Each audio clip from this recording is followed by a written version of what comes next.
Buenos días, buenas tardes, bienvenidos un viernes más a los 5 activos de la semana, en los que nos vamos a centrar principalmente, no exclusivamente, pero sí principalmente en los charts semanales, pues evidentemente porque tal y como corresponde al día de hoy, viernes, estamos ya, no sin olvidar la sesión que nos queda en Nueva York esta tarde, muy focalizados de cara al trading que nos pueden ofrecer los mercados de cara a la semana que viene.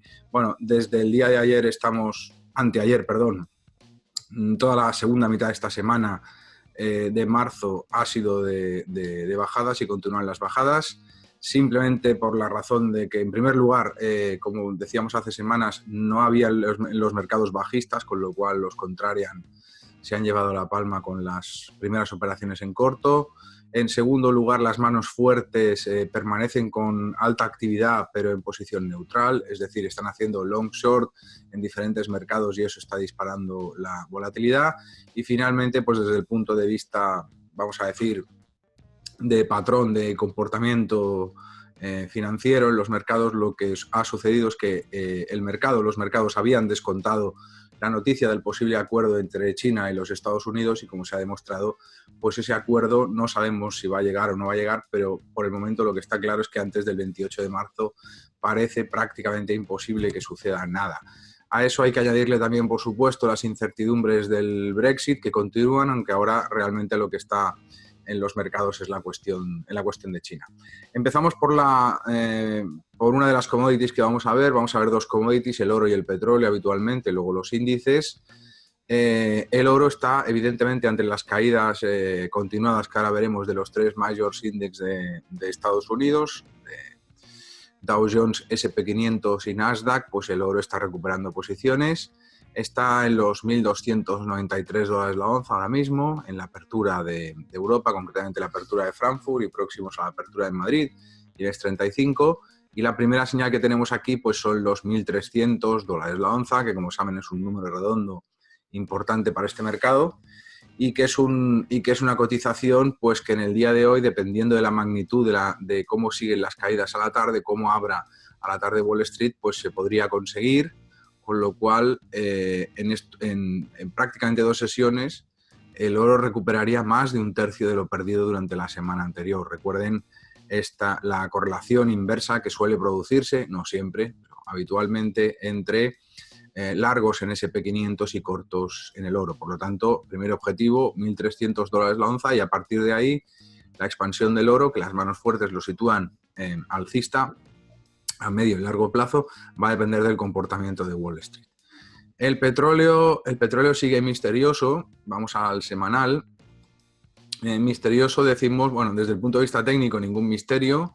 Se le presentan dos resistencias, medida de 100 semanas, medida de 200 semanas, exponenciales, son los de estos charts que les presento. Y bueno, pues ya tienen aquí una carcasa invertida, presión alcista, y la semana iba a buscar los 67, los máximos desde noviembre, y por el momento no lo ha conseguido. Todo esto va a depender de cómo se tome el mercado. Por un lado, la demanda de China, que parece ser que va menguando, y por otro lado, pues la capacidad que tenga la OPEP y Rusia en convencer al mercado de que realmente está recortando producción tal y como dice. Ven que las medias móviles 9 y 14 semanas están en paralelo.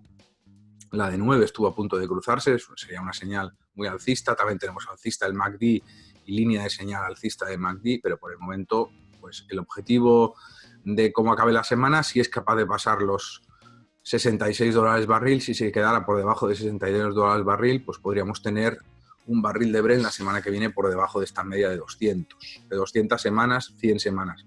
Por lo tanto, en la cotización más o menos donde está hoy viernes, si el petróleo se torna bajista, serían las referencias que deberíamos buscar para hacer trading en petróleo de cara a la semana que viene. Lo buscamos en el semanal, evidentemente las referencias.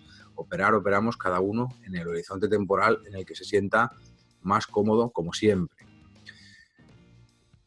Índices europeos, bueno, se acabó la fiesta, por así decirlo, alcista del IBEX 35, que realmente lo estaba haciendo muy bien. Vamos a poner primero el diario, porque si no va a aparecer que estoy hablando de otra cosa. Ven ustedes aquí el IBEX 35, este es el diario, durante una semana consecutiva consiguió quebrar la resistencia de la media móvil de 200 sesiones. Ese soporte no ha aguantado y aquí tienen en el día de hoy pues los 9.160 puntos, que es lo que se espera, una apertura bajista y además con gap bajista en Madrid dentro de unos minutos, mientras estamos grabando este vídeo. Y realmente pues la situación es muy bajista porque, entre otras cosas, las declaraciones del gobernador del Banco Central Europeo, Mario Draghi, en el día de ayer pues no fueron, evidentemente no auguran nada bueno para el IBEX en general, para la economía española y europea, pero sobre todo especialmente tampoco para la banca, para el negocio bancario. De ahí esa apertura con gap bajista que veremos cómo se desempeña. Para ver en semana, pues tenemos una envolvente, ¿la han visto? En formación, una envolvente bajista. Evidentemente esta información, veremos en el día de hoy la lucha cómo sigue. Si acabara el semanal con una envolvente doble, envolviendo estas dos por debajo de los 9.100 puntos, sería una envolvente realmente bastante preocupante. Y de cara a los bajistas, pues la semana que viene sería uno de los índices a tener muy en cuenta, ¿eh? Por lo tanto, objetivo para hoy, pues estar pendientes lo que se nos dé en el intradía, probablemente bajistas, y sobre todo especialmente pendientes de esta envolvente bajista en formación, a ver si se cumple o no. Pues a las 5:30 de la tarde en Madrid habrá que volver a consultar este chart. Nos vamos rápidamente a Estados Unidos. Las caídas son muy claras, también el aumento de la volatilidad. Por lo tanto, aquí tienen el S&P 500 en semanal, pero también tenemos el Dow Jones en semanal, lo mismo. Y si pusiéramos, vamos a ponerlo, Nasdaq en semanal, exactamente lo mismo. Está formando una serie de envolventes que evidentemente lo que va a hacer es poner en crisis pues los soportes fundamentales de estos índices, que todavía habían esperanzas en que fueran y llegaran a atacar, ¿no?, máximos históricos si se producía ese acuerdo entre China y los Estados Unidos. Como ese acuerdo tarda, pues los mercados evidentemente han decidido pues hacer dinero, hacer caja en lo que se pueda y sin mantener posiciones, es decir, a mercado neutral, que es lo que se está publicando en los resúmenes de posiciones de manos fuertes durante estos días. Por lo tanto, como decíamos en la sesión de observatorio de mercados de ayer de Aston Diles, pues si las manos fuertes están neutrales, pues estemos neutrales nosotros también. Ya cuando se tomen posiciones, cuando haya una estrategia más de buy and hold, sea alcista o bajista, ya veremos algún sesgo más definido. Por el momento, pues tenemos que seguir olvidándonos del swing trading y centrarnos en operaciones intradía que están dejando bastante dinero. Si tenemos en cuenta, siempre hay que acordarse, tenemos posibilidad de revisar la volatilidad del DAX y la volatilidad del S&P 500, que nos pueden dar pistas de sobre todo más que las caídas, en la magnitud de tales caídas. Vamos acabando primero con el DAX, que lo hemos dejado. También con envolvente bajista en formación, la tienen aquí bastante clara, además una envolvente bajista muy atractiva para los bajistas en el índice semanal, atractiva porque vean que si se acaba, es decir, si a la tarde cierra Frankfurt con esta envolvente bajista, pues pone en peligro nada más y nada menos que el soporte de la media móvil de 200 semanas con los 11.355 puntos.